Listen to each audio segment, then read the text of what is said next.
With the success of the basketball program over the years, there have been 38 University of Connecticut players who have played in the NBA. And the first was Worthy Patterson.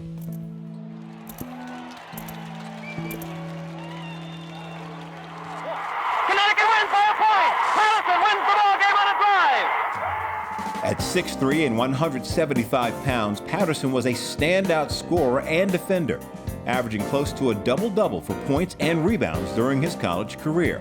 He was the first black player to captain any team sport at UConn and elevated the basketball program to national prominence in the 1950s. Patterson went on to the NBA in 1957, becoming one of the first black players to integrate the St. Louis Hawks. He could dribble, pass, shoot, defend anywhere, and he was supremely athletic. He was dunking at ease before, dunking was pretty big, and he was a big guard, because my dad was 6'3", played the point a lot. Following his playing days, Patterson made his mark in the business world, becoming one of the first black executives in the music industry, working with some of the most popular artists in the world. How about Worthy Patterson? Played from 1950 to 1954. Look at how young he looks. He looks great. In 2012, UConn recognized Patterson's excellence in basketball and inducted him into the Huskies of Honor. His number 13 is up on the wall at Gampo Pavilion for all to see. Okay. At 91 years of age, Patterson continues to push boundaries. It's emblematic of the ambition and drive that's enabled Patterson to navigate around the discrimination and racism that he's encountered during his life. When it's all white, and you're the only one that's not, you get comfortable in that environment. Then you can learn how it operates. It taught me how to maneuver in mainstream America. Patterson's grandfather, June Mormon, grew up in Virginia and moved north in the early 1900s. My grandfather was a combustion engineer, and he ran a wholesale hotel laundry. And they did all the sheets and pillowcases and stuff. And I would see all of these people come in and talk to him. And they were all dressed up, and they had their briefcase, and then they'd go to lunch. And all these guys are always dressed up, clean as the Board of Health. It wasn't like they worked in a factory or anything. My grandfather used to say, well, you'll never be able to get that kind of job. I said, oh, okay. But I had it filed away that back there that, I think I want to be one of those guys that walks around in a suit and a briefcase and goes to lunch. I like that. Patterson was born in 1931 in Greenwich, Connecticut, and grew up in this house on Northfield Street. His mother, May, was also born in Greenwich and graduated from Greenwich High School. People describe May as a strong, sophisticated woman and an entrepreneur. She's kind of a Renaissance woman. Her business was she was a dressmaker tailor of women's clothes. She turned the dining room into the workplace. She was really, really good. And she didn't want to open up a store because she had 2 boys to take care of. And her clientele were Greenwich, Fortune 500 people. I was tailored. Like everything I owned was fitted. May was a single mother who raised Patterson and his younger brother Roland in a town that was almost entirely white. Yet she was determined to make sure that her sons had the same opportunities as everybody else in Greenwich. Everything their kids did, we did, but just on a less expensive level. But we did everything.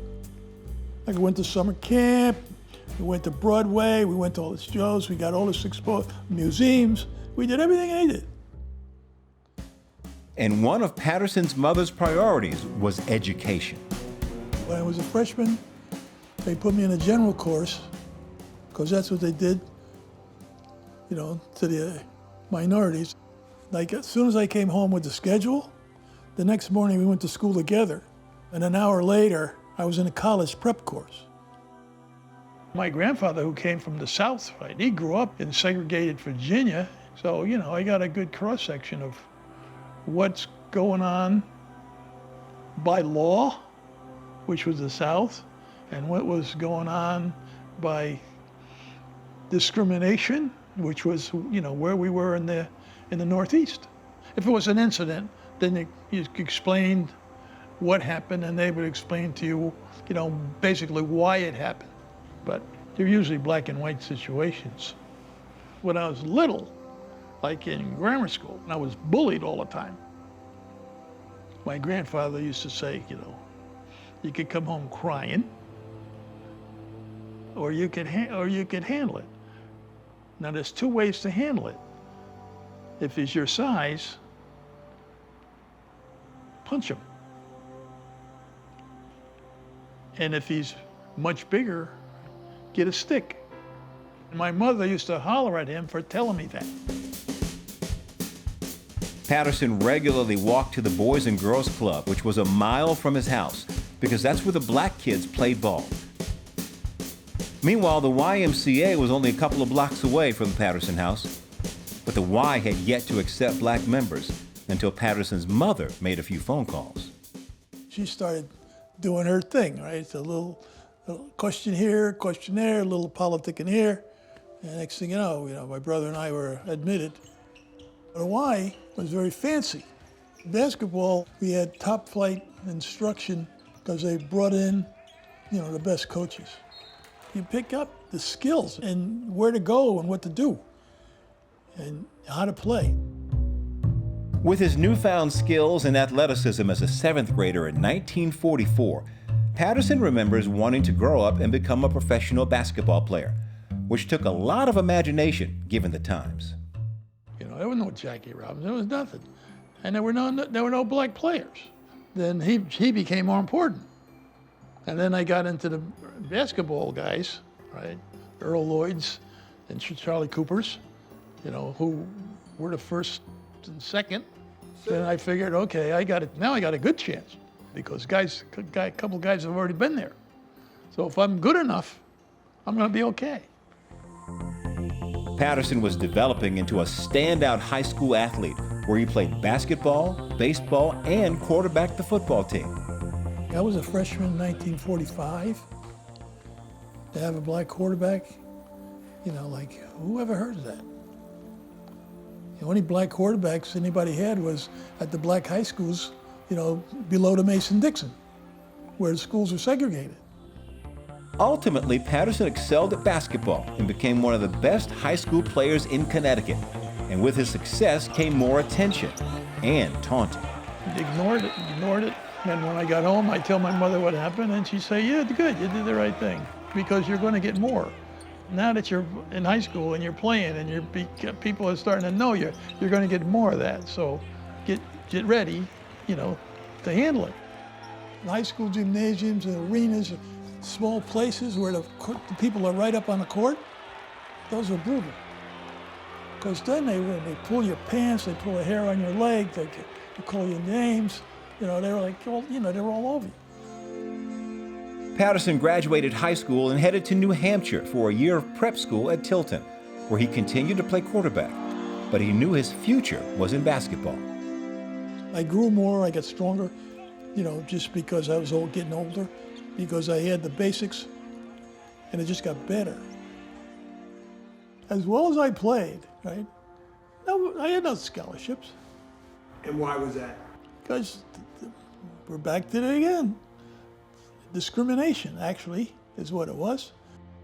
I figured I would probably wind up at University of Connecticut because, I'm from Connecticut. I think the people that were in charge of the program were progressive. There was already a black kid on the team. They told me that I was the first recruit when they were going big time. In Greenwich, Tilton, and now on the campus of UConn, Patterson was one of the few black students, but he remained confident and focused on reaching his potential. The University of Connecticut, I think we had maybe 16 or 17,000. We had 20, minority people. You were always the only one. And if you were uncomfortable, you had problems. But I was never uncomfortable. I was right in the middle. Sometimes I didn't even know I was a minority. I forgot about it. Just gonna do my thing, right? Not to worry. He could drive and then just pull up for a jump shot and rebound with the best of them because Worthy could really jump then. I don't know about today, but Worthy was always very cool. He had a walk going across campus that you'd recognize him from a mile and a half away. He just ambled by, like not a care in the world, and he seemed as if nothing bothered him.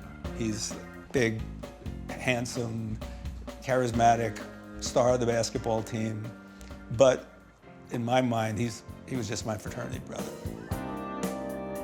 In 1951, Beta Sigma Gamma fraternity was one of the first interracial fraternities in America. Some special people in this group here.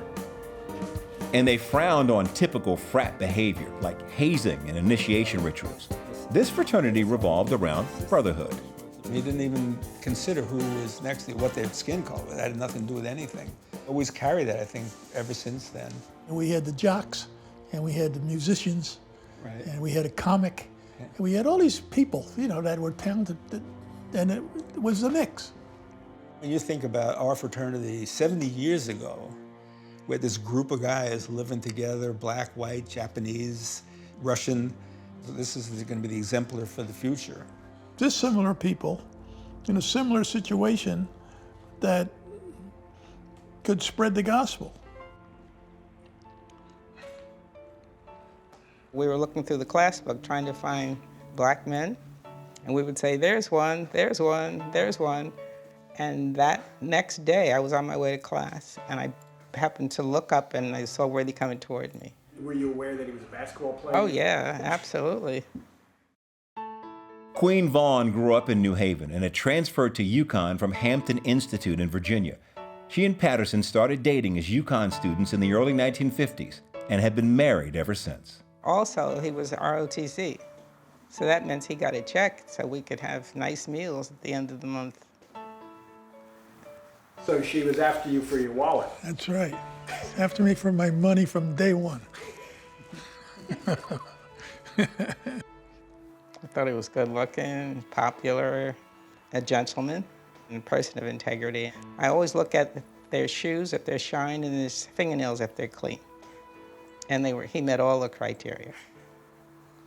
Describe him as a basketball player? Well, he was smart, he had a savvy, because I also played basketball every day before I met him in New Haven. He's a good shooter, nice set shooter. He had a set shot and made his fouls, and his legs are fantastic. All the girls loved his legs.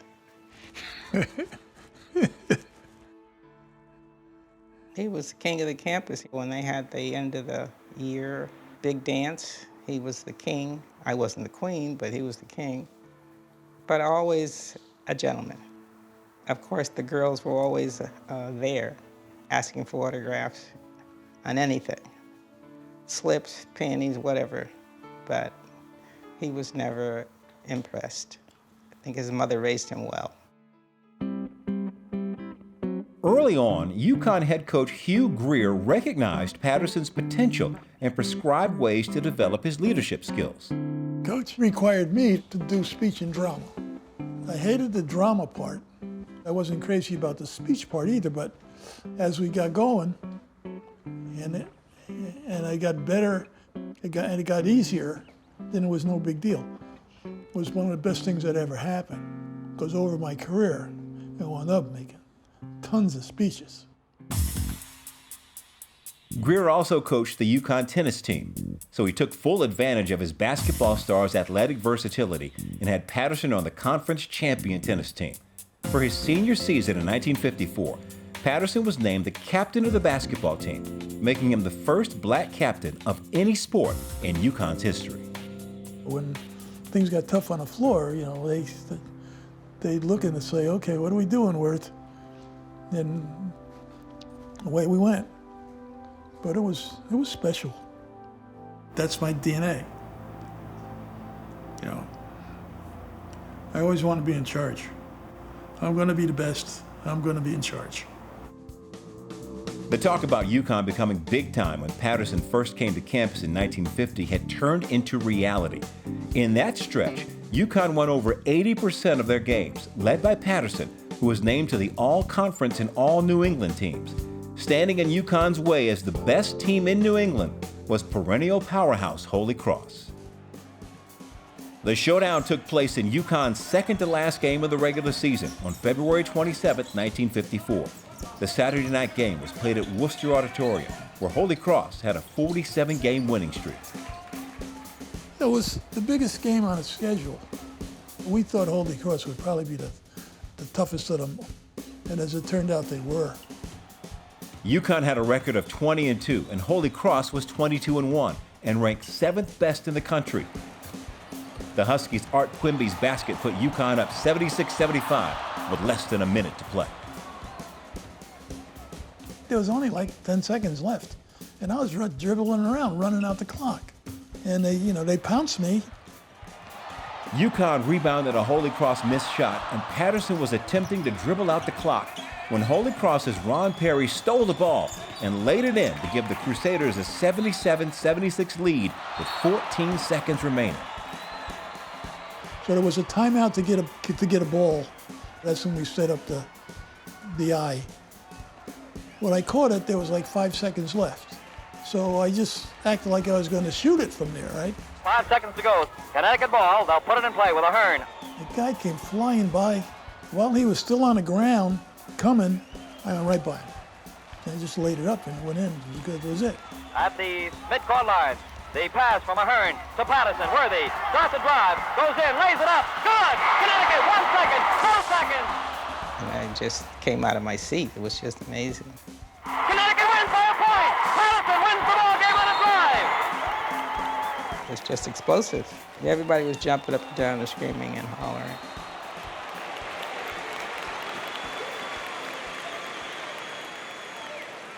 When we got back to the campus, they called off the curfew, and the whole campus was out partying. It was a great celebration, but it was a great moment in Connecticut basketball because this was the key to becoming big time. Patterson was also on his way to becoming big time and fulfilling his dream of playing professional basketball. The Boston Celtics invited him to their 1954 training camp and to play in the 16-game preseason. To this point in his life, Patterson had succeeded in navigating or ignoring the racial discrimination around him, but now he was confronted with more direct attacks. I was like one of the smaller guys in training camp. They got all these guys. Most of them were from the Southeast, because they talk in the South. The N-word is like, nice to see you. I wasn't gonna sit still for any of that stuff. So after a couple of days, I said, okay, enough is enough. Somebody's gonna get hit here. Big scrimmage, and Ramsey, who was the #1 draft choice, was guarding me. We went to the jump ball in the center, and he came up with the magic word, and I hit him, and he went down on his knees, and Auerbach he didn't see it, so he didn't know what the hell happened. He just saw what's his name bent over. So Cousy told him, he called him the magic word, and Auerbach didn't know what that was. He said, what are you talking about? So Coos whispered in his ear. So he said, oh. Somebody got a hold of him later and said, look, man, you can't do this. You can't talk like you talk when you're on the campus of University of Kentucky. No one ever said anything else, and I never had a problem again. Patterson impressed Celtics coach Red Auerbach, but no matter how well he played, he was up against institutional racism and the unwritten rule of how many black players were allowed on an NBA team. 1 per team. They didn't want to bring in more than 1 because they thought it would affect the gate. That's the only revenue they got, was from the gate. And they had a few small sponsors, but most sponsors were not really interested in pro basketball at that time. They were scared to have more than 1 black player on the team. Thursday after practice, we sat down. They told me they had made the team, and congratulations, and that was terrific, and I was so excited. The next day, right, we did the photos, the press, the photo shoot. So Saturday, I go to practice. I think I'm going to go to sign the contract because that's what they said. Okay, everything is good. It's marvelous. And they tell me, we're going to have to let you go. So I ask them, like, what happened? And they said, well, Don Barksdale, who was on a retired list, came off. He came off the retired list. So that now we had 2 blacks on the team. But he was an NBA All-Star with Baltimore Bullets, before he went to the Celtics. And they weren't going to keep a rookie. So he became the colored guy on the Boston Celtics in 1954. And I went back to school. As Patterson now knows, those Boston Celtics were on the verge of one of the greatest NBA dynasties, and they went on to win 9 championships from 1957 to 1966. It was devastating. In the time they told me, we're going to have to let you go. This is what happens, right? This has been going on for 150 years or more. This is what happens. And now you got one, that real life you got one. This is what happens. Patterson returned to UConn, then it was off to Fort Sill in Oklahoma to fulfill his military obligation. Shortly thereafter, Patterson married Queen in 1956. I said that's why we got married. He wanted somebody to be in Oklahoma in a miserable spot. It was Patterson's first time living away from the familiar confines of New England. The segregation and Jim Crow was so bad in Oklahoma that I rarely ever left the campus of the base because they got signs in the window, they colored only, white only. They had a sign in the window that said no, and then they made a list, like Indians, blacks, coloreds, Jews. They listed them right down with a big no like this, and then they listed them right down. Patterson endured the hostile environment in Oklahoma and kept his basketball skills sharp by playing on the Fort Sill team. As his time in the military was winding down in 1957, he got a letter from the NBA's St. Louis Hawks. And I looked at Queen and said, "Oh, Queen, I got invited to the Hawks training camp." I said, "We'll stop there on the way home." So we just drove up the great Route 66. While the scenery changed from Oklahoma to Missouri, the racism and segregation remained the same. All my teammates were white, and they were not allowed on my side of town, and I was not allowed on their side of town. While in St. Louis, Patterson befriended the most popular athlete in the city, a future Hall of Fame baseball player. Stan Musial, he had a restaurant, a steakhouse, best in the city. And he invited me to come and eat there anytime I wanted. And the first night I went, he introduced me actually to all of his top patrons in that place.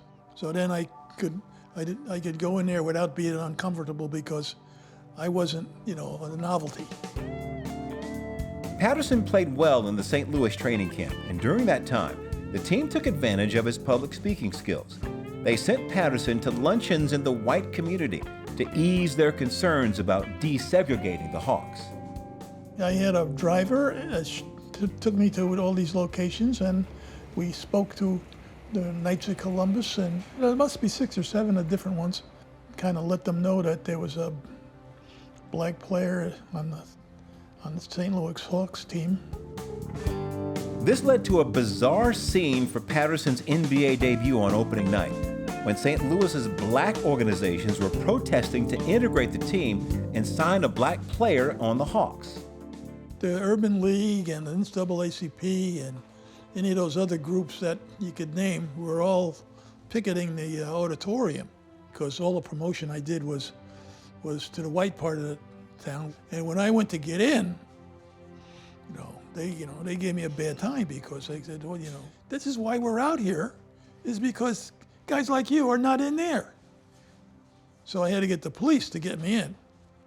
They got me through the picket line. The cop told me that you better be on a players list or you're in big trouble. I just said to myself, okay, here we go again. It really was here we go again for Patterson. Frank Selvey, a white player for whom the Hawks had previously paid $30,000, had finished his military service and was ready to return to the team. Well, what are we going to do?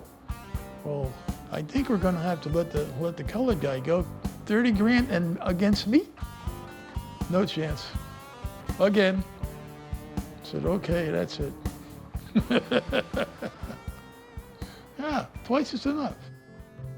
Patterson secured his journey to the NBA by way of Boston, Oklahoma, and St. Louis that resulted in 4 regular season games played had come to an end. In the 1960s, the Patterson family grew with the addition of Worthy III. Queen finished her master's degree and then started teaching school in New York City, and Patterson was working as a salesman for Tuck Tape. And after a lifetime of dealing with racial barriers, Patterson finally got a break during the Civil Rights Movement. You have to get prepared to get lucky. And in my case, that's what happened. That's when I went to RCA, and that was affirmative action. They were filling the request by the government, Bobby Kennedy, right, to get it done. And they told a few companies, and RCA was one of them, that they had to integrate at the top. And the Urban League was a placement service, for minorities. When I showed up there, they said, this is perfect. I wrote my own schedule, my own training schedule.